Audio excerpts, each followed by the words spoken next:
이 이사야 36장은 어려워요. 어렵다는 말은 성경 말씀을 만나기 위해서는 제일 먼저 필요한 것이 이 말씀을, 이 경우에는 이사야 선지자가 어디서 누구에게 왜 했느냐, 그게 먼저 파악이 돼야지 이 말씀의 원래적인 의미를 만날 수 있죠. 되게 설교는 그런 거 없어요. 글자에다가 갖다 붙여요. 글자에다 굉장히 은혜스러운 얘기들을 막 갖다 붙이는 거죠.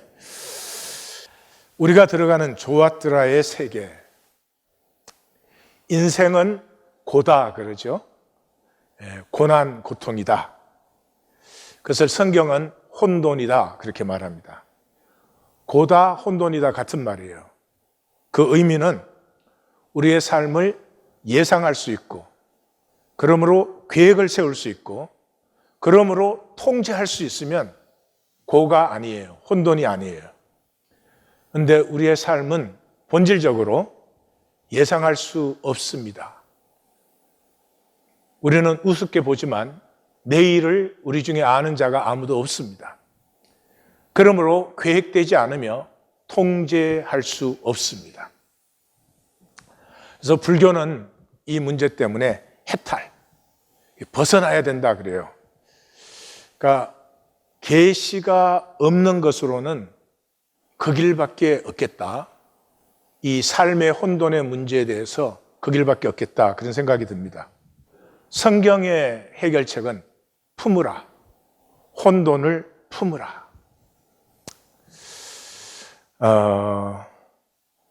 근데 이 품는 것은 혼자서는 되지 않습니다. 혼돈이라는 말은 쉬운 말로 하면 아픔이에요. 계획되지 않고 통제되지 않은 자리는 전부 아픈 자리예요. 그 아픔을 혼자는 품을 수 없어요. 누군가가 그 아픔에 함께 해줄 때, 그러면 같이 품을 수 있어요. 그래서 하나님과 함께하고 또 하나님 안에서 서로 같이 해주는 것을 통해서 우리는 이 혼돈의 인생, 삶을 품을 수 있는 것이죠. 폴 틸리기라는 신학자가 신앙을 Faith is courage to be, 신앙은 존재의 용기다, 그렇게 말을 했습니다. 참 적절하고 잘 표현하셨어요. 우리의 삶은 혼돈이기 때문에 이 혼돈에 대해서 비겁한 사람이 있어요. 비겁한 사람은 이 혼돈이니까 나만 살아남아야 돼요. 다른 사람 잘 됐으면 좋겠지만 우선 급하니까 나밖에 모르는 사람들이 있어요. 이 비겁한 길이죠. 그것이 종교입니다. 이 혼돈에 대해서 용기 있는 사람들이 있습니다. 용기라고 하는 것은 함께 극복하는 것이죠. 조금 전에 말한 것처럼 그 아픔에 함께 해줄 때 품을 수 있어요. 그러므로 이 함께 극복한다는 말은 이 혼돈인 상황 속에, 우리가 컨트롤할 수 없는 상황 속에서 나보다 작은 자, 나보다 약한 자를 먼저 보는 것입니다. 나도 이렇게 힘이 든데 저 사람은 얼마나 더 힘이 들까? 이 낮은 곳으로 임하는 이 자세를 신앙이라고 합니다. 오늘 본문으로 들어가면 701년의 그 사건과 사네립의 암살까지 나옵니다. 그러니까 사네립은 680년에 암살됩니다. 그러니까 한 20년의 여기 지금 이사야 선지자가 얘기하고 있죠. 얘기하고 있다는 말은 이 701년 당시의 선지자가 말하는 게 아니고 이 사건 결말까지 다 말씀하시는 것은 이 사건이 끝난 후 후대에 나누는 것이죠. 그럼 이 말씀을 후대에 나누는 이유는 이 말씀을 통한 하나님의 뜻을 알려줄 필요가 있기 때문에. 그러니까 뭐 여러 가지 그 오케이션이 있을 수 있겠지만은 두말할 것도 없이 포로지. 포로지는 뭐죠? 토탈 케이오스. 완전 혼돈이죠. 포로로 잡혀갔다는 것은 이제까지 알았던 질서, 이제까지 있어 왔던 삶의 질서가 다 파괴되어 버리고 사라져 버린 것입니다. 그러니까 완전한 혼돈의 자리에서 이사야 선지자는 이 사건을 가지고 하나님의 뜻을 전하고 있는 것이죠. 그 이유는 뭐겠습니까? 왜 멸망했는가? 분명히 여호와의 성전에서 여호와 하나님을 섬겼는데 왜 멸망했는가? 그리고 그러므로 구원은 무엇인가? 어떻게 받는 것인가? 하는 것을 말씀해 주고 계시는 거예요. 그 목적 때문에 삭제된 부분이 있죠. 열왕기서 하와 역대기 하에서 이 종교 부흥에 관한 굉장히 그 기록에는 긴 부분들이 선지서에서는 완전히 삭제되어 있습니다. 뿐만 아니라 열왕기하 18장 14절에 16절은 아수르의 잔혹, 아수르가 통치하게 되면은 문과 기둥의 금까지 다 베껴야 되는 이런 잔혹함을 역사 기록은 적고 있는데 선지서는 그걸 빼버립니다. 그 잔혹함을 적는 이유는 뭐예요? 우리가 아수르 통치 받으면 안 된다, 애굽을 의뢰해야 된다는 친애굽적 사관 때문이죠. 그리고 이 본문의 아이러니는 랍사게와 선지자의 관점이 일치하고 있는 것이죠. 다시 말해서 유다가 멸망하는 것은 여호와께서 하시는 것이다 하는 거죠. 그러니까 우리 성경의 하나님은 절대로 patron God, 수호신이 아니에요. 성경을 믿으면서 주님 나를 보호해 주시옵소서. 그것은 그럴 때도 있겠지만은 본질적으로 비성경적인 것입니다. 어려운 상황 속에서 하나님, 이 상황 속에 나를 있게 하신 하나님의 뜻을 만나게 하시고 이 상황을 통해서 합력하여 선을 피우시는 하나님의 인도를 받게 하옵소서. 이것이 신앙이에요. 그래서 한마디로 말하면 구원은 종교로 오는 것이 아니라 말씀으로 오는 것이다 하는 것이 이 36장에서 39장의 핵심이에요. 히스기야를 보시면 715년에 등극해서 첫 전반전 14년을 통치했습니다. 이 기간은 이 친애굽 강요들이 다스리는 25살에 등극해서 뭐를 알겠어요? 모르죠. 그러니까 강요들이 하자는 대로 할 수밖에 없습니다. 우리 이미 22장에서 이걸 봤습니다. 이 친애굽 강요들은 친애굽 정책을 펼치면서 그들이 하는 것은 매일 저녁마다 부흥회하는 것이었습니다. 맨날 부흥회했습니다. 부흥회하면 돈이 교회로 들어오니까. 그것이 히스기야 전반전의 그 통치였습니다. 그리고 701년을 통해서 히스기야는 어마어마한 은혜를 체험합니다. 나라가 구원되고 자기 개인이 구원되는, 무엇으로? 말씀으로. 37장에서 우리가 만날 부분인데요. 이것은 핵폭탄의 몇만 배가 되는 말씀의 능력을 만나게 됩니다. 복잡하지 않습니다. 단순 명료합니다. 우리가 그걸 꼭 만나야 되겠고요. 그 다음에 후반기 15년은 이제 연장된 생명이죠. 죽을 병이 걸렸다가 15년 연장해 줬으니까. 이 연장된 생명을 통해서는 우리가 보는 것은 그렇게 큰 구원과 기적과 은혜를 체험하고도 말씀이 아니면 결국은 멸망길로 가는 것입니다. 그래서 36장에서 39장 전체의 핵심은 히스기야가 아닙니다. 히스기야가 얼마나 훌륭한 왕이었냐. 그건 사관들이 적은 것이고요. 선지자에 하면 말씀이다. 구원도, 생명도, 영광도 말씀에 있는 것이다. 그것을 선포하는 것입니다. 본문으로 들어가시면 랍사게의 첫 연설이죠.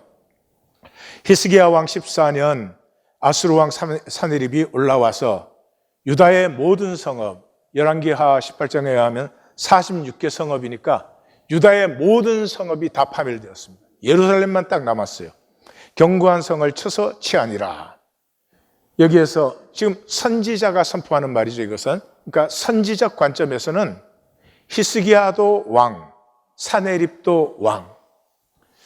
그러니까 선지적 관점은 세상의 차별을 거부합니다. 사람이면 사람이지 사람 중에서 잘난 사람 있고 못난 사람이 있는 게 아니다 이 말이죠. 사르곤 2세가 사망하자마자 항상 제국의 역사는 그 왕이 죽으면은 도처에서 반란이 일어납니다. 왜? 너무 잔혹한 통치니까요. 그래서 사네립이 왕이 되자마자 이 반란을 진압하는데 제일 첫 번째 진압한 것이 어디였어요? 바벨론이었죠. 이 바벨론은 바벨론 제국 전의 바벨론 무로닥 발라딘, 우리는 여기까지 오면서 여러 번 봤습니다. 무로닥 발라딘이 반란 일으켜가지고 한 10년 성공했어요. 10년은 꽤 긴 기간이에요. 그러니까 유다가 그걸 보고 반란 일으켜도 되는구나. 그리고 이 반아수르 정책을 펼쳤다가 그 무로닥 발라딘을 진입한 사네립이 가나안으로 쳐들어오는 그 광경이 이사야서 1장에서도 나타나고 10장에서도 나타나고 30장, 31장 계속해서 나타나는 것을 우리는 보았습니다. 자, 이제 그런 상황이에요. 랍사게가 대군을 거느리고 예루살렘 윗모수도 곁 세탁밭의 큰 길에 서며, 이거 7장에서 우리 만난 장소죠. 그러니까 예루살렘 성이 있고 성까지 들어오는 큰 길, 군대가 진군할 수 있는 큰 길은 하나밖에 없기 때문에 바로 이 자리가 항상 회담의 장소로 쓰였던 것이죠. 여기 이제 랍사게는 레브 샤케이 그런다는데 그 뜻이 말 자체로는 컵베얼러, 술관원이에요. 근데 이제 술관원이라는 것이 이제 시간이 흐르면서 제국의 2인자, 그래서 총사령관, 주둔지 총독, 점령지 총독, 이런 뜻으로 지금은 쓰이고 있는 것이에요. 그래서 거기에 왕궁지기와 엘리야김, 서기관 셈나와 사관 요아가 나아갑니다. 왕궁지기는 총리를 말하는 것이고 서기관은 대변인이에요. 근데 이때 대변인은, 지금 대변인은 정부의 입장만 이렇게 발표하는 거잖아요. 그때 대변인은 국민의 뜻, 정세를 왕궁으로 보고하고 왕궁의 뜻을 국민들에게 전하고 있는 쌍방적인 것이고, 그 다음에 이제 사관은 열왕기서, 역대기서 기록한 그 사관의 대표죠, 요아가. 그러니까 상당한 권력이에요. 왜냐 그러면 왕이 어떻게 통치를 했든지 이 사람이 역사에 어떻게 전거되느냐는 사관에 의해서 달려있어요. 그래서 이 총리와 서기관과 사관은 이 내각의 새 우두머리, 우리로 말하면 영의정, 좌의정, 우의정이에요. 이 사람들은 22장에서 봤죠. 셈나가 나라가 멸망할 것 같으니까 얼른 왕실묘에다 자기 가족묘를 만들고 있다가 걸리는 것. 그래서 이제 좌천됐죠. 좌천된 게 뭐예요? 자리만 바꾸는 거예요. 엘리야김하고 셈나가. 그래서 엘리야김이 총리가 됐고 지금은 셈나가 이제 서기관 되어 있는. 그러니까 철밥통이에요, 철밥통. 22장에 그걸 뭐라고 표현했죠? 단단히 박힌 못이다. 이 유대라는 이 왕조에 이 사람들은 잘 박힌 못이어서 아무도 뺄 수가 없어요. 그런데 어떻게 된다고요? 사가서 부러지게 된다. 예. 그래서 이 찰밥통의 강요들, 이 친애굽 정책을 편 그 사람들이 이제 마중을 나갔습니다. 4절은 이제 아수르 쪽에서 말하기 시작해요. 첫 표현이 대왕이에요. 대왕. 그러니까 제국의 관점에서는 대왕이 필요해요. 그래서 이 세상에 살면은 다 왕이 아니고 대왕이 되려고 해요. 예. 뭔가 특별하고 잘나야 되고 그래요. 뭐 좋은 거죠, 뭐. 그렇지만 사람은 가장 중요한 것은 사람이 되는 것이에요. 사람이 사람일 수 있을 때가 가장 능력이 있을 때예요. 사람이 사람일 수 있을 때 세상이 이길 수 없는 거예요. 그래서 질문합니다. 내가 믿는 바, 그 믿는 것이 무엇이냐? What is this confidence in that you trust? 그래서 이 confidence는 비타혼이라는 단어고 trust는 바테크 그런 단어입니다. 도대체 너가 무엇에 확신을 두고 있고 그 확신의 근거는 무엇이냐 그런 것이죠. 그러면서 너의 계략과 용맹은 말뿐이고 너의 계략과 용맹은 말뿐이다. 이 계략과 용맹이 게브라 그런 단어예요. 이거 반드시 짝으로 나와요. 17번. 이사야서에서만도 17번 나오는 것이에요. 그래서 내가 누구를 믿고 나를 반역하느냐. 재밌지 않아요? 랍사게는 완전히 이방 나라 사람이잖아요. 그런데 이 유다의 종교가 말뿐이라는 걸 알고 있잖아요. 지금 기독교는 말뿐이라는 걸 세상은 다 알아요. 세상이 지금 기독교를 시리어스하게 취급합니까?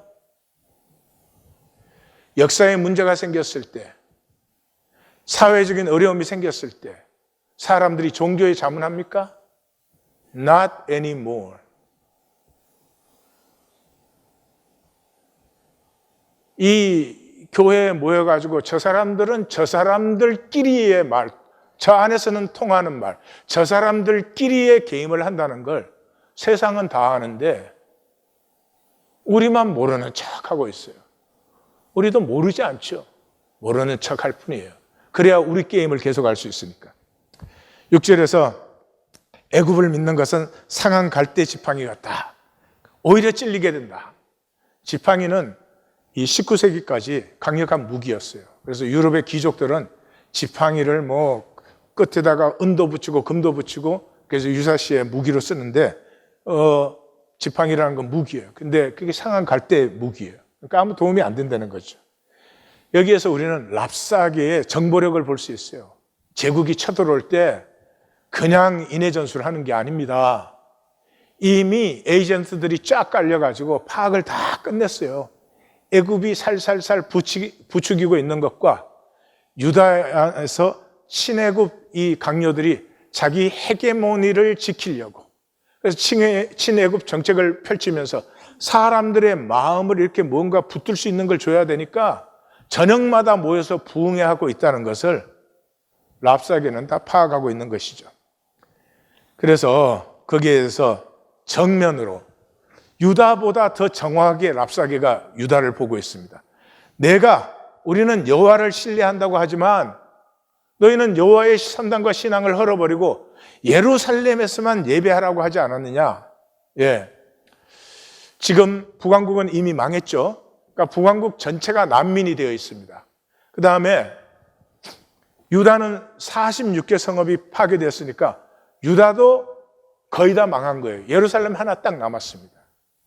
이 사람들은 전부 난민이 되어 있습니다. 그 당시 난민은 누가 죽인들 말할 사람도 없습니다. 먹을 것도 입을 것도 잘 것도 제대로 없습니다. 그러면 예루살렘에 자기들이 안전하게 지금 있으면 나가서 저들을 섬겨야 될 판이죠. 그런데 이 친애국 강요들의 정책이 뭐예요? 산당 제단 다 헐어버리고 예루살렘에 와서 예배해라. 왜요? 예루살렘에 와서 예배해야 돈이 예루살렘으로 들어오니까.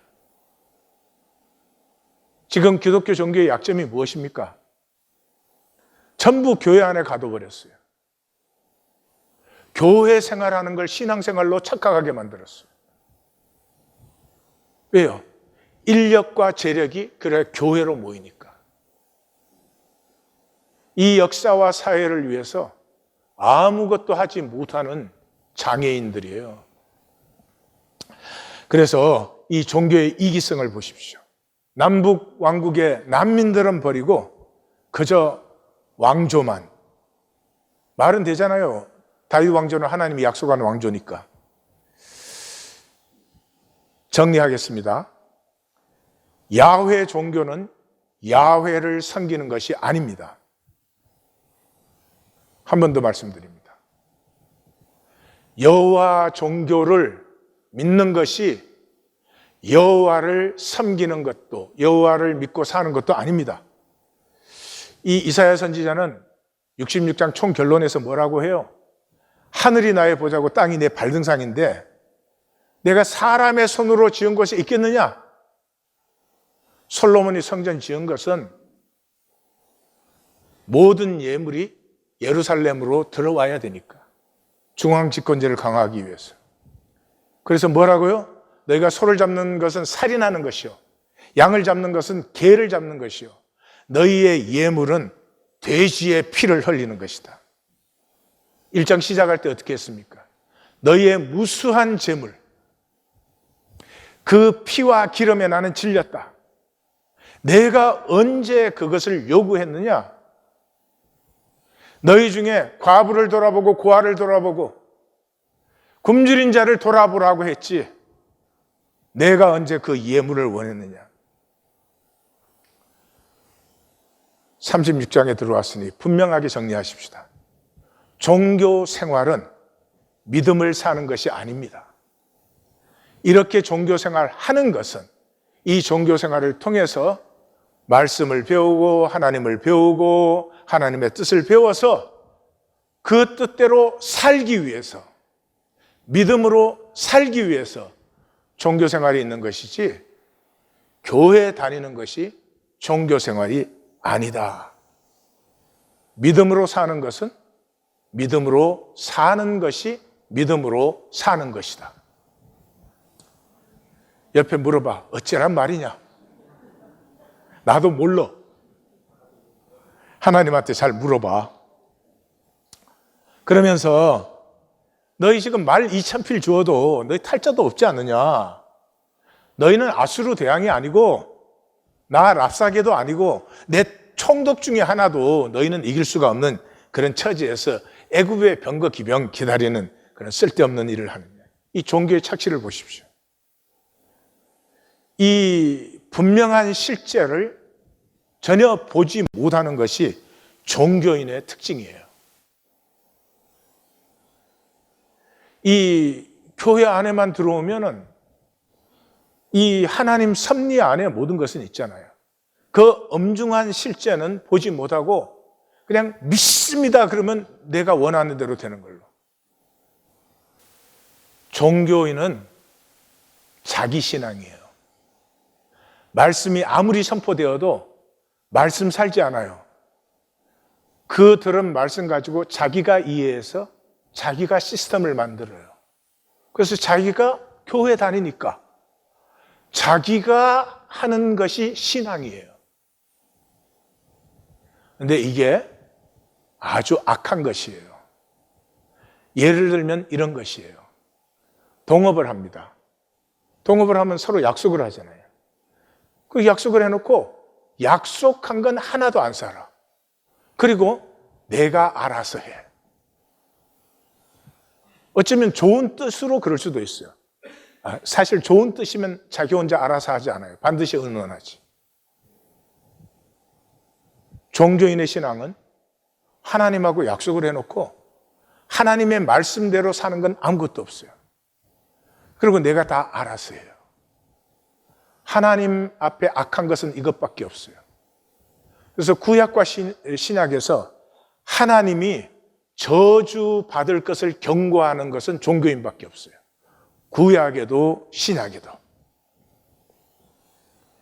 이 전반적인 실제 상실, 신앙의 국부적인 하나님은 은혜를 주신다, 하나님은 사랑이시다, 이렇게 나에게 유리한 거 몇 개의 요소를 딱 가지고 자기 마음대로 실제를 왜곡시켜서 사는. 총결론이 이 땅을 멸하는 것이 여호와의 뜻이 없겠느냐. 분명히 선지자를 통해서 내가 시온을 심판한다, 심판하여 새롭게 한다, 이렇게 선언했죠. 계속 선언했죠. 그러나 유다는 전혀 이 말씀을 듣지 않습니다. 그리고는 포로지에 잡혀서까지 자기들이 왜 멸망했는지를 몰라요. 우리가 얼마나 여호와를 열심히 섬겼는데, 얼마나 부흥회를 많이 했는데, 얼마나 많은 재물을 드렸는데 왜 우리가 망해? 이러고 있는 거죠.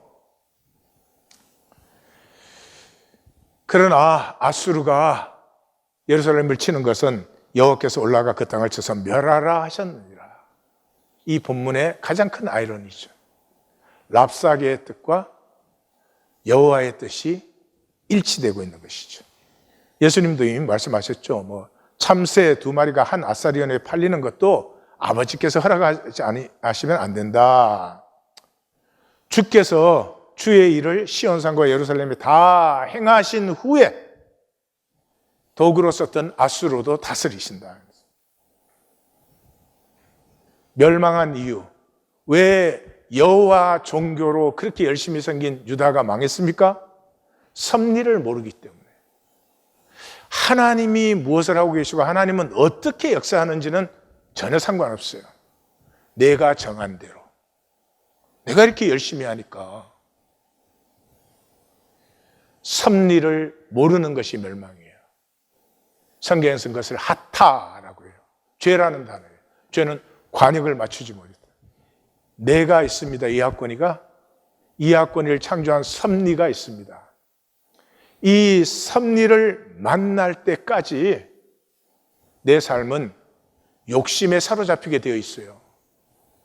내가 왜 이 시대에 이런 모습으로 여기 존재하는지를 모르면, 존재하는지를 알면 그것을 살겠죠. 모르면 더 확보해야 되고 더 안전해야 될 것 같고 남보다 강해져야 될 것 같으니까 욕심밖에 없어요. 인간이 가장 부끄러워하는 것이 욕심입니다. 그 부끄러운 삶을 스스로 살지요. 그러니 껍질 만들기, 나뭇잎 치마 만들기, 사람에게 보이기에 모든 것을 다 하는 것이죠. 혼돈 속에서 조화들어가 피어나는 것은 말씀밖에 없습니다. 그래서 이 말씀을 버린 백성들에게 너희가 버린 말씀이, 이 우상성기는 제국에 의해서 선포되는 걸 못 보느냐? 예수님은 돌들이 일어나 소리치리라 그랬죠. 그 랍사개가 종교에 대해서 뭐라고 했습니까? 너희 종교는 말뿐이지 않느냐. 온 세상이 아는 거죠, 사실은. 선지자가 1장부터 선언한 거죠. 선행을 배우고 정의를 구하고 학대받는 자를 도와주고 고아를 위하여 신원하며 과부를 위하여 변호하라. 일반적인 원리가 아닙니다. 지금 북왕국이 망했고 남왕국이 멸망해가는 상태에서 난민된 이 수많은 동포들을 모른 척하면서 하나님 하지 말으라 하는 것이죠. 여기 변호하라 그러면 말을 생각하기 쉬운데 리브라는 단어예요. 몸으로 감사라는 것이죠. 3장에서 너희 의인에게 복이 있다. 왜냐 그러면 의인은 행위의 열매를 맺기 때문에. 거짓으로 사는 사람은 행위의 열매가 없습니다. 평생을 거짓으로 사니까. 자기가 만든 거짓, 이게 신앙이야. 이게 선이야. 이렇게 살 수밖에 없어. 거짓으로 산 건 좋은데요. 거짓으로 산 건 실제가 될 수 없잖아요. 자기가 자기 존재를, 자기 평생을 다 패해버리는 것이죠. 그래서 예수님도 산상수훈의 총 결론이 무엇입니까? 행하라 아니에요. 행하라. 제발 살아라. 하나님이 너희를 창조하지 아니하셨느냐? 그리고 하나님의 선하고 신실하고 의로우신 섭리 가운데 너희가 있으면 살면 너가 될 텐데, 살면 너의 생명이 될 텐데, 살면 너의 유업이 될 텐데 뭐만 해요? 주여 주여 말만 하고 있어요. 그래서 그들의 열매는 그들을 안다. 그들의 열매로 그들을 안다. 양쪽에 세우고 그 가운데가 뭐예요? 좋은 나무는 좋은 열매, 이 못된 나무는 나쁜 열매 맺는다. 날 보고 주여 주여 하지 말고 하늘에 계신 내 아버지의 뜻대로 행해라. 복은 하나님의 말씀을 사는 것이죠. 그 이상에 무슨 복이 있겠어요? 우리가 삶에서 원하는 게 뭐예요? 건강한 거, 삶이 보람된 것. 그리고 그것이 그러다 끝나면 안 되잖아요. 영원한 것. 그거 원하는 거 아니겠어요? 건강하고 보람 있고 영원해지는 것. 말씀을 살면 우리의 몸과 마음이 건강해지고 삶은 보람 있어지고, 말씀 안에서 내가 산 것은 결코 폐해지지 않으니 영원해지는데, 지고의 영광을 버리고 도대체 무엇을 사는 것입니까? 스스로 점검하셔야 됩니다. 스스로 거짓인 것을 아는 그것을 계속 주장하는 것이 종교이기 때문입니다. 종교는 애굽을 믿는 자기 확신을 세우는 열심이에요. 이 친애굽 이것을 가지고 유다의 분위기를 만들기 위해서 밤마다 부흥회를 하는 일. 사실은 살지 않기 위한 인간 기제예요. 종교는 살지 않기 위한 인간 기제예요. 사는 사람은 왜 종교 생활을 하겠어요? 살지 않기 때문에 이 일시적인 섭리로 하나님이 종교를 허락하셨어요. 이런 종교 조직이 싹 없어지고 두세 사람이 임재 안에 모여서 혼돈인 삶이 아프기 때문에 서로 가슴을 함께하는, 그래서 하나님의 무한 차원이니까 우리에게는 혼돈으로 보이는 거잖아요. 그 무한 차원의 섭리가 피어나는, 합력하여 선이 이루어지는 것을 사는 사람이 왜 종교 조직에 나오겠어요?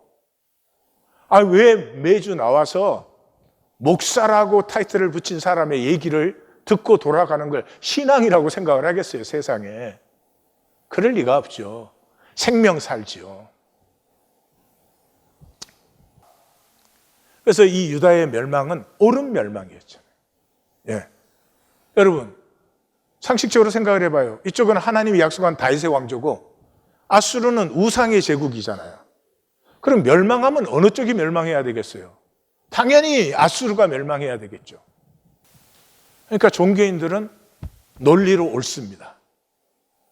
실제는 상관없고 논리로 항상 옳아요. 그래서 종교인들은 만나면 싸운다니까. 이 포로지에서 울리는 선지자의 음성은 딱 한 가지에 초점을 두고 선포하고 있습니다. 혼돈에서 조화들을 피우는 것은 말씀이다.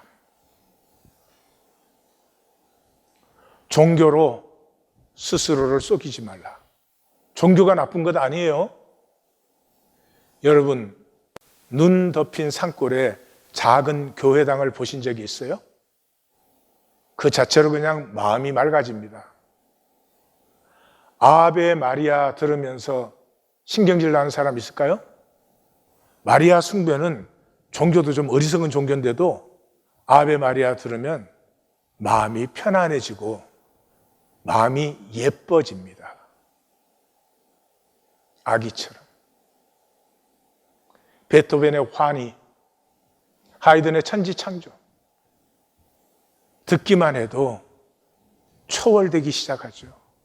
아무것도 아닌 것에 뽁짝뽁짝거리던 내 마음이 초월되기 시작하죠. 종교는 좋은 것이에요. 그런데 우리가 만든 인간 게임을 위해서 종교를 우리가 이용하는 거죠. 우리의 거짓을 위해서. 내 중심적 정당화의 종교를 이용해서. 종교인은 자기가 다 옳아요. 우주는 혼돈이에요. 하나님의 세계니까요. 하나님의 세계는 무한 차원이잖아요. 그러나 인간의 눈에는 그게 무한 차원을 헤아릴 수 없으니 혼돈으로 보이죠. 사슴을 죽이는 사자가 악한 걸까요? 아니죠. 요한복음 9장에는 날 때부터 맹인된 자가 이게 누구의 죄 때문이옵니까? 우리 인간에게는 그게 혼돈으로 보입니다. 왜 누구는 제1세기에 태어나고 왜 누구는 제3세기에 태어나서 평생 살면서 맑은 물 한번 마셔볼 수 있는 기회조차 없는가? 그 혼돈을 함께 품을 때 합력하여 선이 피어나는데 인간은 가짜 질서를 만들었죠. 이것을 잘 표현한 영화가 다크나이트입니다. 다크나이트는 배트맨 시리즈 중에 이제 3개가 나온 것인데 그 나이트가 기사라는 뜻이에요. 기사는 빛의 기사여야 되죠. 그런데 이 기사는 다크나이트예요.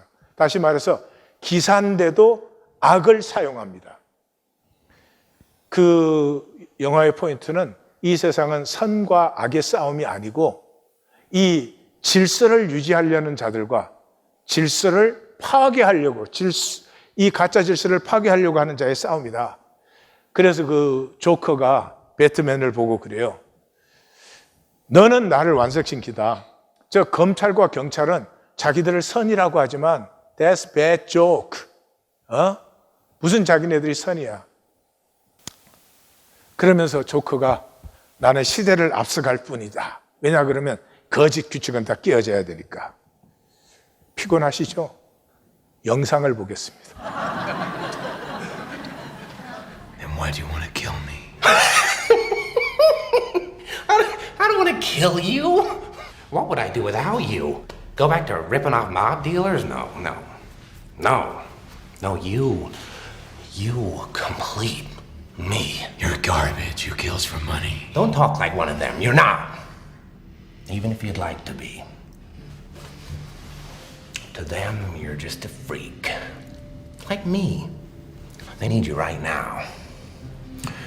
But when they don't, they'll cast you out. Like a leper. See, their morals, their code. It's a bad joke. Dropped at the first sign of trouble. They're only as good as the world allows them to be. I'll show you. When the chips are down, these civilized people, they'll eat each other. See, I'm not a monster. I'm just ahead of the curve. Where's Dent? Have all these rules, and you think they'll save you. Who's in control? I have one rule, Oh, then that's the rule you'll have to break to know the truth. which is The only sensible way to live in this world is without rules. And tonight you're gonna break your one rule. 사실 저 영화는 니체의 The Beyond Good and Evil, 선악을 넘어서 하는 책인데, 아니 그 책뿐만 아니라 니체의 전반적인 사고는 이 인간 규칙이 가짜이기 때문에 그걸 깨라 그런 것인데, 그래서 이제 이렇게 설명해요. 인간의 에스테 다 들어보셨죠? 처음에는 낙타, 그 다음에 사자, 그 다음에 어린아이 같이 되어야 된다. 그래서 낙타는 뭐예요? 순종하잖아요. 사자는 싸우잖아요. 그러니까 순종하는, 어릴 때는 시키는 대로 하니까. 순종과 그 다음에 이제 사춘기부터 반항하죠.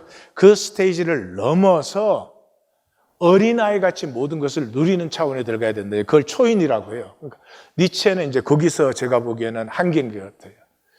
개인이 초인되어서 누릴 수 없습니다. 예수님은 분명하죠. 아버지 안에서 더불어, 그러니까 아픔에, 혼돈에 함께 할 때 그걸 품을 수 있다. 그것이 1820 데일리 브레드예요. 그래서 이 인간의 선악의 위선, 이건 힘에 의해서 규정되는 거잖아요. 그러니까 이기면 충신이고 지면 역적이죠. 그래서 저는 영화나 이 드라마를 볼 수가 없는 게, 보면은 주인공은 절대로 안 죽어. 아무리 포탄이 많이 터져도 안 죽어.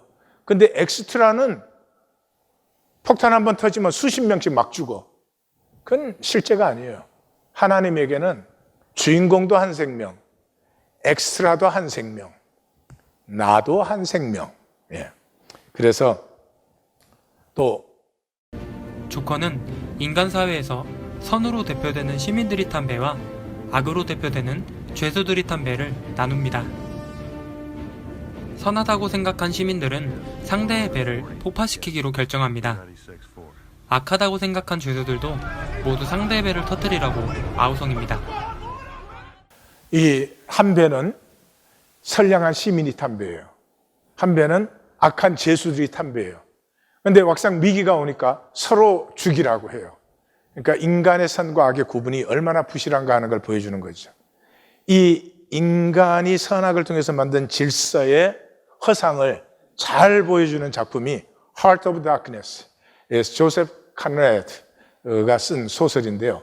이게 말로라는 그 선장의 이야기인데, 이제 자기가 경험한 것을 이렇게 얘기해주는 그런 식의 내용입니다. 어릴 때 지도 보기를 좋아했어요.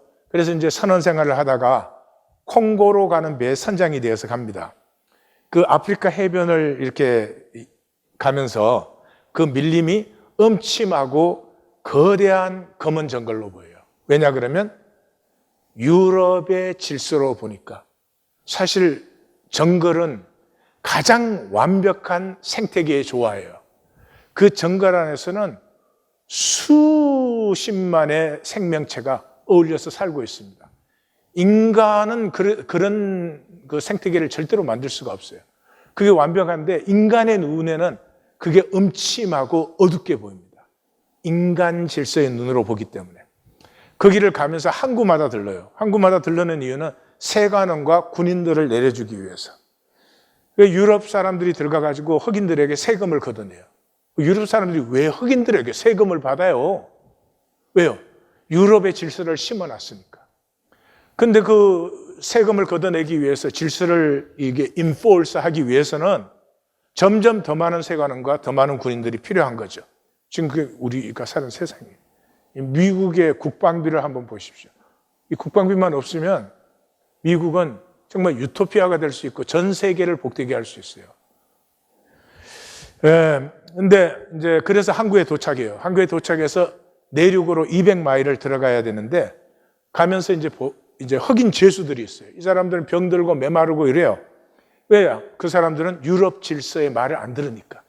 그런가 하면 똑같은 흑인들인데 막 토실솔실 살찐 경비병들이 있어요. 이 사람은 총 들고 자기 같은 흑인들을 이렇게 지키고 있는 거죠. 왜요? 유럽 질서에 길들여져 있기 때문에. 이 항해의 이제 중요 목적 중에 하나가 커츠를 만나는 것인데 이 사람은 전설적인 인물이에요. 1급 주재원이고 상하 교역소 소장인데 다른 교역소 다 합한 것보다 더 많은 상하를 끌어내는 거죠. 그래서 이 사람 말이 나오면 항상 능력 있는 흑인들이 우러러보는 앞으로 돌아오면 이 사회에서 요직에 세울 사람, 모든 일에 천재, 뭐 이런 얘기들이 따라 나오는데 지금은 이제 병이 걸렸다는 소문이 돌고 있어요. 그런데 이제 더 이상 끌어낼 상하가 없어서 이 커츠가 철수를 하는데 철수하다가 다시 돌아가 버립니다. 다시 말해서 철수해서 돌아오면 자기가 이 악과 거짓과 기만과 이런 것으로 세운 자기의 세계가 이제 드러날 수밖에 없죠. 그래서 자기는 돌아오고 싶어요, 사실은. 근데 돌아오지 못하고 자기 세운 왕국을 지키러 가는 거죠. 그게 우리의 삶의 모습이에요. 우리 중에 행복한 사람이 드물어요. 우리 중에 몸과 마음이 건강한 사람이 거의 없어요. 내가 나를 싫어해요. 내가 내 자신에 대해서 떳떳하지 않아요. 그런데 그럼 그 삶을 버리고 새 삶으로 나아가야 되는데 그 삶을 지키는데 우리의 모든 것을 다하고 있어요. 왜요? 내 질서로 만든 내 세계니까. 이 커츠는 바로 우리의 모습을 보여주고 있어요. 그래서 이제 돌아갔기 때문에 이 사람 커츠를 만나야 되니까 커츠가 있는 대로 들어가는데 그 느낌을 암흑의 시면으로 들어가는 느낌이다. Heart of the Darkness. 여기 제목이 나오죠. 예. 그래서 이 유럽 사람들은 이 밀림을 봤을 때 흑암으로 보여요. 여기에 수만 년 동안 그 사람들은 이 밀림과 하나가 되어서 같이 살아나오고 있는데 이 인간 개인의 질서의 눈으로 보니까 그게 흑암으로 보여요. 그러니까 그것을 거짓과 기만과 폭력으로 내 세계를 세우는 기회로 삼는 것이죠. 이게 인간의 삶입니다. 지금 우리가 발전했다고 생각하는 인간 사회의 모습이고 그 속에서 게임하는 우리의 모습입니다. 진실이 없습니다. 상실되었습니다. 진실로 게임할 수 없기 때문입니다. 그래서 커츠는 야만인들에게 배기는 초자연적으로 또 그런 존재로 군림하고 신 같은 힘을 보여줘야 된다. 이게 우리의 삶이죠. 뭐. 지금 부자는 천문학적이에요. 그들의 재산을 우리는 발음도 못해. 그런 힘들을 가지고 자본주의가 얼마나 이게 번성하며 창대하는 것이며 이게 얼마나 복된 것이냐 그렇게. 근데 참 어리석죠. 자본주의라는 것은 돈을 버는 거예요. 돈이 없는 사람은 자본주의의 길을 따라가면 안 돼요. 그런데 돈이 없는 사람들이 자본주의에 더 열심이고 맹신이에요. 자본주의는 이미 종교예요. 마켓 엠파이어.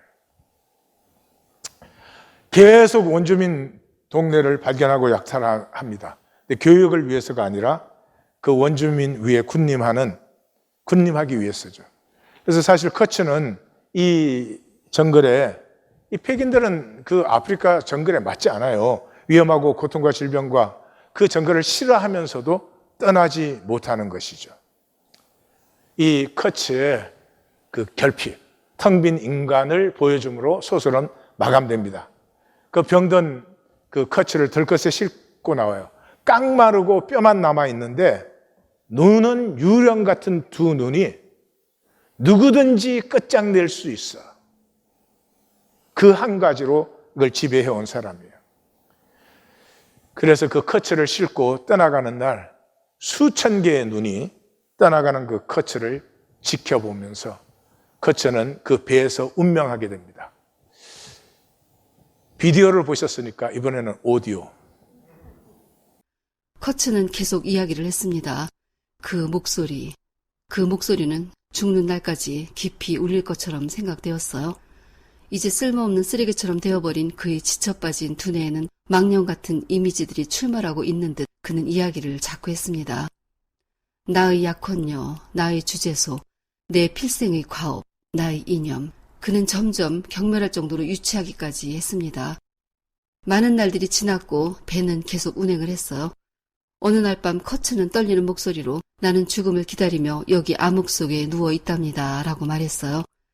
그의 얼굴에는 음침한 오만, 무자비한 권세, 겁먹은 공포, 치열하고 기약 없는 절망의 표정이 섞여 있었어요. 그는 지금 자신의 일생을 세세하게 되돌아보고 있는 것처럼 보였어요. 그리고 마지막 말을 했습니다. 무서워라, 무서워라. 그 말을 하고 난 후 커츠는 숨을 거두었어요. 나. 내 약혼녀, 내 주제소, 내 과업, 내 이념. 그 끝은 무서워라, 무서워라예요. 내 중심으로 만든 거짓의 세계는 살아있는 동안 그럴듯하게 유지할 수 있습니다. 그러나 죽음의 순간에 거짓은 사라질 수밖에 없습니다. 내가 살아온 생애 전체가 사라지는 것입니다. 허무에 떨어지는 것이죠. 이것이 존재의 가장 두려운 일입니다. 하늘 그대로. 하나님의 형상의 씨앗까지 없어지면 문제가 없어요. 그러나 하나님의 형상은 영원한 것이죠. 삶을 살아왔는데 그것이 전부 거짓이었기 때문에 다 쓰러지는 마지막입니다. 1년 후에 커츠의 약혼녀를 만납니다. 이 말로가. 이 약혼녀는 커츠의 엄마를 끝까지 돌보고 그 영원히 커츠를 애도하면서 사는. 왜? 커츠가 지금 영화되어 있으니까요. 그 약혼녀가 묻습니다. 커츠의 마지막 말이 무엇이었느냐고. 근데 말로가 무서워. 너무 무섭다. 그 말을 해줄 수가 없어서 당신의 이름을 불렀습니다. 그럽니다. 인간 게임은 거짓으로만 유지될 수 있습니다. 만약에 이 세상에 참으로 연약한 존재인 인간의 연약함을 서로 불쌍히 긍휼히 여겨준다면 그 존재가 얼마나 복되어지겠습니까? 우리는 어느 쪽을 선택해서 사는 것입니까? 여기에서 이건 제 포인트입니다만은 신앙은 커츠가 거기에 들어가서 교회당 짓고 장로 집사 세우는 게 아니잖아요. 근데 지금 우리 선교는 그거 하는 거잖아요. 진정한 신앙은 뭐예요? 커츠가 그곳에 들어가서 원주민과 정글과 더불어 살기. 이사야 선지자가 이미 선포한 구장의 비전. 전에 고통받던 자에게는 어둠이 없으리로다. 왜? 한 아기가 우리에게 낳고 아기 같은 왕권이 일어나면서 기묘자 모사 전능하신 하나님 평강의 왕적인 왕권 속에서 우리가 하나 되고 더불어 사는 11장의 비전. 이리와 어린 양 표범과 암소 어린아이와 독사가 함께 살 수 있는 35장의 총 결론적인 비전이 뭐예요? 이 현상의 혼돈 속에 십자가를 피우는. 십자가는 모든 악과 죄와 흠으로 보이는 것을 그대로 다 품어버렸잖아요. 하나님의 무한 차원의 섭리를 믿기 때문에 그곳에서 광야가 사막이 되고 사막에 길이 열리고 강이 열리고 모든 장래가 회복되는 그 꿈을 품고 함께 사는 것이지 교회 다니는 것이 신앙이 아니다. 이 세계가 하나님의 세계는 우리에게 혼돈으로 보이기 때문에 우리는 윤리와 종교 두 가지를 만들었죠. 게임을 위해서. 윤리는 우리의 양심에, 종교는 신적 권위로. 하나님의 선과 의와 사랑으로 창조하셨습니다. 하나님은 무한 신비십니다. 그러므로 우리에게는 혼돈으로 보입니다. 그래서 마귀의 거짓이 우리에게 들어왔죠. 혼돈을 그대로 품는 것은 두렵기도 하고 싫기도 합니다. 그러므로 선악과로 내가 중심되어서 선과 악을 구분함으로 말미암아 내 중심의 질서를 만들어서 거짓 인간 게임을 하는 것이.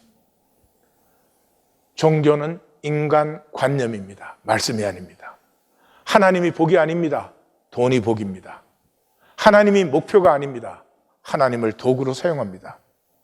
그러면 종교인은 어떻게 합니까? 종교로 신실하십시오. 종교로 신실하면 종교의 거짓을 만날 수밖에 없습니다. 내가 하나님 믿기 원하는데, 사랑하기 원하는데, 내가 정말로 참 구원을, 영생을 받기 원하는데 왜 나는 거꾸로 살고 있을까? 그 아픔 속에서 구하고 찾고 두드리게 됩니다. 그러므로 이 인간의 거짓 질서의 해결은 다크 나이트가 말한 대로 본능으로 사는 것이 아닙니다. 하나님의 형상이 피어나는 것입니다. 하나님의 형상은 어린아이 같을 때, 어린아이의 특징이 함께함이에요. 아이들은 식당 가서도 전혀 모르는 아이 하나가 울면 같이 울어요. 우리는 애곡을 하여도 울지 않습니다. 피리를 부르도 춤추지 못합니다. 하나님의 창조가 혼돈인 것은 그것이 섭리의 목적입니다. 이 혼돈으로 보이는 무한 깊이에서만 하나님의 형상은 피어날 수 있습니다. 하나님의 형상을 피우기 위해서 하나님은 무한 차원의 세계를 창조하신 것입니다. 니체의 말 중에서 제가 좋아하는 말이 Build your house under the Vesuvius. Sail your boat to the uncharted sea. 너희 집을 베스비우스 화산 밑에 지도에 없는 바다로 내 배를 띄워라. 다시 말해서 컨트롤하려고 살지 말고 혼돈을 품어라. 그러나 니체는 우리가 초인이 되어야 된다고 했는데 저는 그게 정말 해결인지 잘 모르겠어요. 예수님의 해결은 분명합니다. 상식적입니다. 그 혼돈 때문에 아프고 약하고 작아진 우리가 서로의 두려움과 아픔과 그 절망을 함께 느끼고 품을 때 삶은 편안을 지키기 위한 것이 아니라 극복과 도전하기 위해서, 다시 말해서 존재의 용기를 위해서 있는 것입니다. 하나님의 조아뜨라는 용기에서 피어납니다. 비겁함으로 절대로 피울 수 없습니다. 제 생각에 종교는 너무 비겁합니다. 그러나 오해하지 마십시오. 용기는 개개인의 거취를 얘기하는 것이 아닙니다. 두세 사람이 하나님 임재 안에 있기 때문에 가슴이 통하기 시작할 때 아프지만, 부족하지만, 연약하지만 함께 해주고 있기 때문에 함께 설 수 있는, 마치 이런 비유가 맞을지는 모르겠지만 데모하러 나갈 때 굉장히 떨립니다. 그런데 쫙 팔짱을 끼고 나가면 갑자기 뭐가 된 것 같아요. 그런 거 아닐까 싶어요. 함께 서로의 아픔과 두려움과 불안과 연약함에 함께 할 때 혼돈은 그냥 무질서가 아니에요. 큰 마음이에요. 큰 아들은 아버지의 마음을 이해 못했잖아요. 어떻게 저렇게 방탕하고 타락한 저런 자식을 환영하고 기뻐할 수 있는가? 큰아들의 질서에 아버지의 마음은 품은 받을 수 없었습니다. 아버지의 마음을 품을 때 우리는 그 무한 차원의 섭리가 합력하여 선을 이룹니다. 로마서 8장 28절 같이 읽겠습니다. 우리가 알거니와 하나님을 사랑하는 자 곧 그의 뜻대로 부르심을 입은 자들에게는 모든 것이 합력하여 선을 이루느니라. 참신앙은 종교 행위하는 게 아니고요. 그냥 사는 것이에요.